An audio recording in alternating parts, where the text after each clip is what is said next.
Olá, alunos. A disciplina, então, é Histologia Básica e vamos iniciar a aula sobre epitélio de revestimento. O tecido epitelial de revestimento, ele é um tecido, como o nome mesmo já diz, de revestimento. Mas vocês vão ver ao longo da aula que tem muitas funções importantes esse epitélio de revestimento, além de revestir. E todo tecido histológico, ele tem características específicas que ajudam o diagnóstico e a caracterização dos tecidos. O epitélio de revestimento vão ter várias classificações que vão dar os nomes específicos, e esses nomes específicos vão estar relacionados às suas funções. O tecido biológico sempre ele é composto por células e um componente extracelular chamado matriz extracelular, ou tecido intersticial, né, ou componentes intersticiais. Então, o tecido ele é composto por células e as células produzem todo o seu componente extracelular, que vai compor a matriz extracelular. O componente da matriz extracelular, ela é formada por glicoproteínas, proteoglicanos, componentes colagenosos que podem ser fibrilares ou não. No caso do tecido epitelial de revestimento, e até mesmo glandular, vocês vão ver mais para frente, uma característica importante do tecido epitelial é que existem uma maior quantidade de células, as células vão estar próximas e pouquíssima matriz extracelular. Tão pouca matriz extracelular que as lâminas coradas em HE fica até difícil de visualizar essa matriz. Não dá para visualizar apenas com microscópio eletrônico ou se não com alguma técnica histológica específica que core os componentes da matriz. Mas não é porque nós não vemos ela em evidência que ela não esteja presente. Então, qualquer tecido biológico é formado por células e matriz extracelular. Todo tecido tem umas características gerais que originaram o nome. Então, no caso do tecido epitelial de revestimento, nós vamos ver na aula de hoje quais são as características gerais desse epitélio, desse tecido, que é o epitelial, que permite o diagnóstico que ele é um tecido epitelial de revestimento. A primeira característica que chama atenção é a origem do tecido epitelial, que é de origem dos 3 folhetos embrionários, ectoderma, mesoderma e endoderma. Então, os tecidos epiteliais de revestimento, dependendo da localização que eles se encontram no nosso organismo, eles podem ter sido originados dos 3 folhetos embrionários. Nas aulas mais para frente, vocês vão ver que nem todos os tecidos têm origem dos 3 folhetos embrionários. Então, isso é uma característica interessante do tecido epitelial. Uma característica que é chave para o diagnóstico do epitélio de revestimento é que as células são justapostas, ou seja, estão muito próximas uma das outras e existe, como eu já comentei, pouquíssima matriz extracelular. Então, a característica principal do epitélio de revestimento é que ele é formado principalmente por células e há pouca quantidade de matriz extracelular. As células se organizam em camadas. Como as células estão próximas, elas vão se organizando em camadas, tá? E essas camadas, elas vão revestir superfícies internas e externas, e além de superfície de órgãos e também a superfície externa do corpo, por exemplo, a epiderme da pele. É um tecido epitelial de revestimento. Então, reforçando, os tecidos epiteliais de revestimento vão revestir superfícies, que podem ser superfícies internas de órgãos cavitários ou superfícies externas de órgãos que estão dentro de cavidades. E, além disso, superfícies externas do corpo, no caso, a epiderme do nosso corpo. O tecido epitelial, como eles têm contato direto com o meio externo, todo tecido epitelial, todo não, mas a maior parte dos tecidos epiteliais de revestimento tem contato com o meio externo. E uma característica importante de defesa para o nosso organismo é que ele seja avascular. Então, todo epitélio, tanto de revestimento como glandular, que é a próxima aula, vocês vão verificar que eles são tecidos avasculares. Se eles são avasculares, eles vão ser dependentes de outro tecido que vão estar trazendo nutrientes para esse tecido epitelial, que vai ser, em geral, o tecido conjuntivo. Então, em geral, o epitélio ele vai estar apoiado no tecido conjuntivo. E o tecido conjuntivo é vascularizado e, por difusão, os nutrientes vão passar do conjuntivo para o epitélio. Mas uma característica marcante dos epitélios é que ele é avascular. Como eu estou falando para vocês, então o epitélio vai ter sempre uma característica, que vai ter uma superfície livre que vai estar em contato ou com o meio externo ou com uma cavidade de algum órgão, e a outra superfície desse epitélio vai estar aderido ao tecido conjuntivo. Esse tecido epitelial, ele se adere ao conjuntivo através de sua matriz extracelular, que no caso do epitélio é chamado lâmina basal. Então, a lâmina basal vai ser importante porque vai estar aderindo o epitélio ao tecido conjuntivo subjacente. Além de reforçar a adesão do epitélio com o tecido conjuntivo, a lâmina basal também vai desempenhar muitas funções que nós vamos ver na aula de hoje. Devido a essas características que foram apresentadas, então agora você já tem condições de caracterizar onde está o epitélio e quais são as características desse epitélio. De acordo com isso, a gente vai falar agora das funções dos epitélios. Os epitélios têm funções muito importantes. Uma delas é proteção. Mas a gente tem que tomar cuidado, proteção contra o quê? Tem que ser específico. Contra atrito, contra a perda de água, ou seja, desidratação, contra a entrada de micro-organismos, contra a radiação UVA e UVB do sol. Então, os epitélios, eles têm essa capacidade, como eles ficam em superfícies, de proteger contra atrito, contra entrada de micro-organismos, contra a perda de água. Tá? Então, só falar proteção é muito vago, tem que ser um pouco mais específico. Além disso, os epitélios são extremamente importantes para o transporte transcelular. Então, moléculas que estão do lado de fora, elas vão conseguir atravessar o epitélio, chegando ao tecido conjuntivo, onde substâncias importantes vão cair na circulação sanguínea e ser levada para outras regiões do nosso corpo.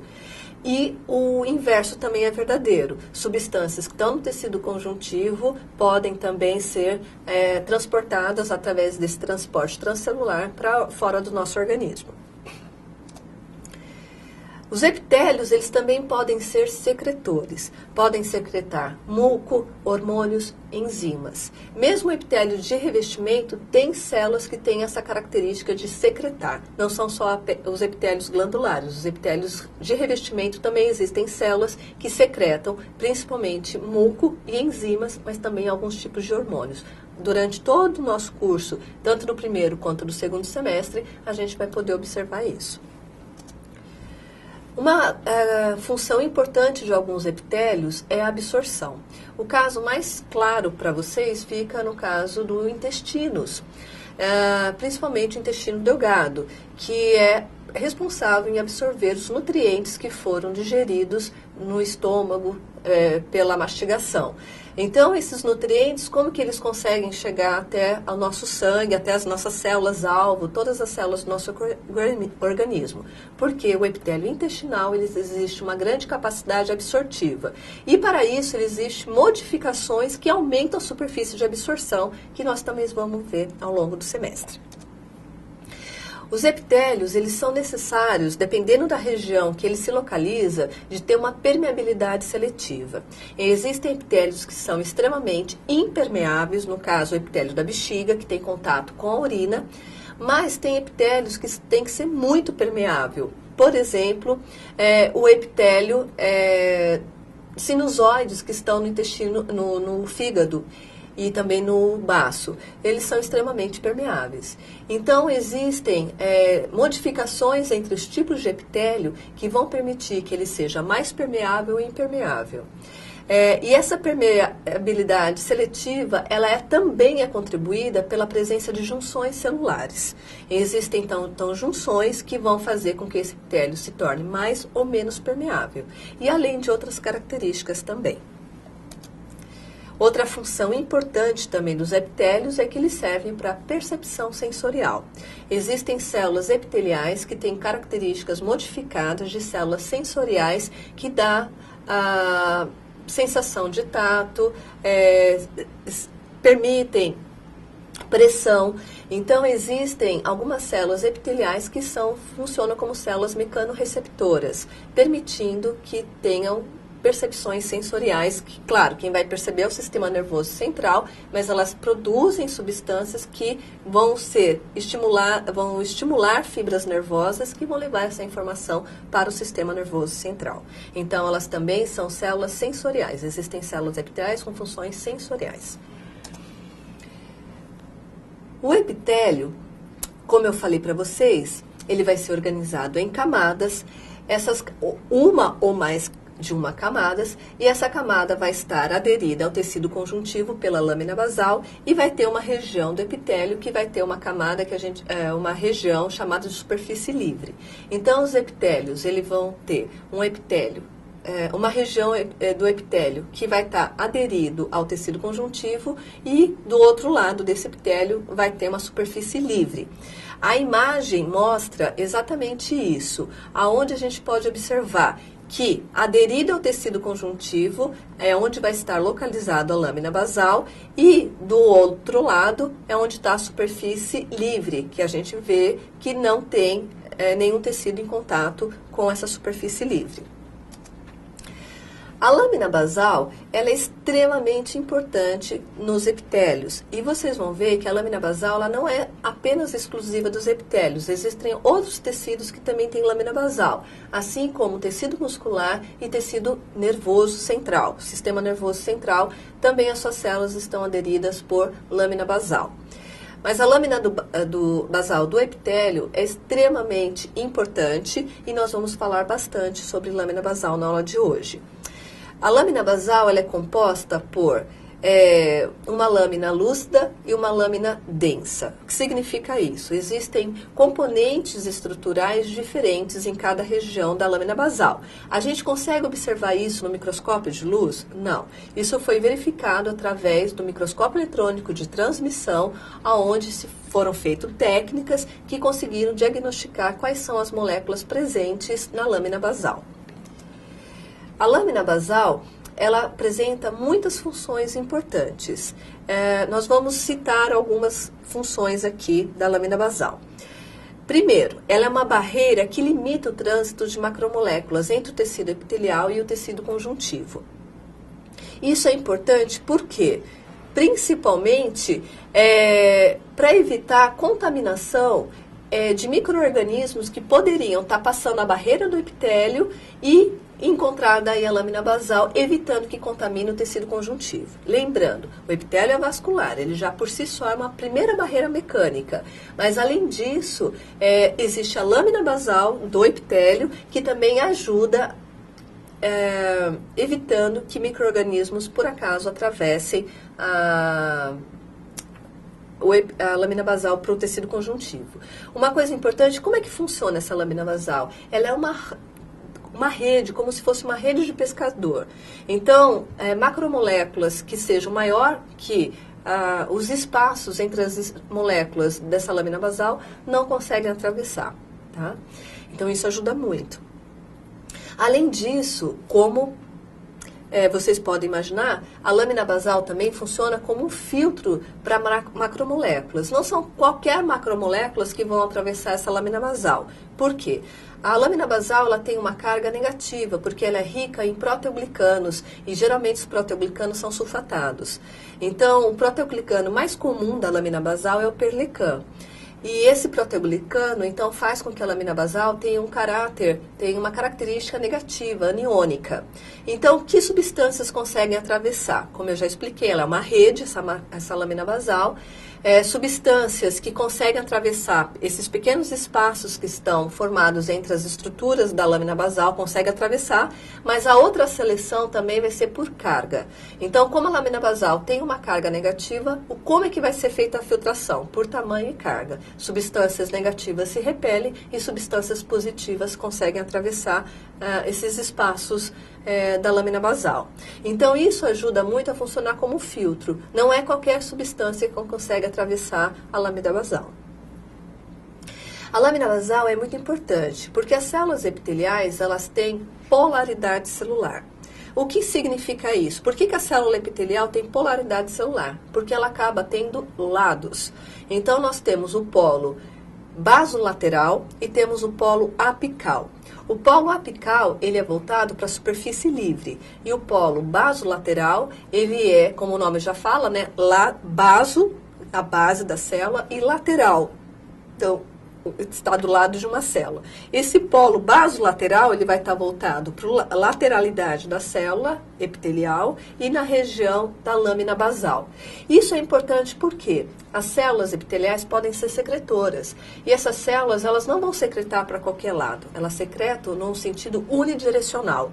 Então, as organelas dessas células epiteliais, elas também vão estar organizadas. Por exemplo, retículo endoplasmático rugoso, ele vai ser localizado no polo basal, aí vem o núcleo, que é um pouco mais superior, e na superfície mais apical dessas células, onde que vão estar localizados os grânulos de secreção? Nessa região do polo apical. Então, essa célula ela vai secretar para onde? Ela vai secretar para o meio externo ou para uma cavidade. Então, isso é importante, a polaridade celular, porque permite que ocorra uma organização tanto das proteínas plasmáticas, localizando o que é polo basolateral e o que é polo apical. Além disso, vai organizar também as organelas citoplasmáticas, para que as células que têm funções específicas consigam fazer com que suas funções ocorram no caminho correto. E a polaridade celular também é muito importante no momento de cicatrização, por exemplo, de um epitélio, no momento de desenvolvimento embrionário. Então, a lâmina basal, ela permite que essa célula forme essa polaridade e organize esse epitélio, fazendo com que essa função epitelial seja adequada no sentido adequado também. Além disso, a lâmina basal é extremamente importante, como eu já comecei a citar, no processo de cicatrização, no processo de diferenciação celular e no processo de proliferação celular.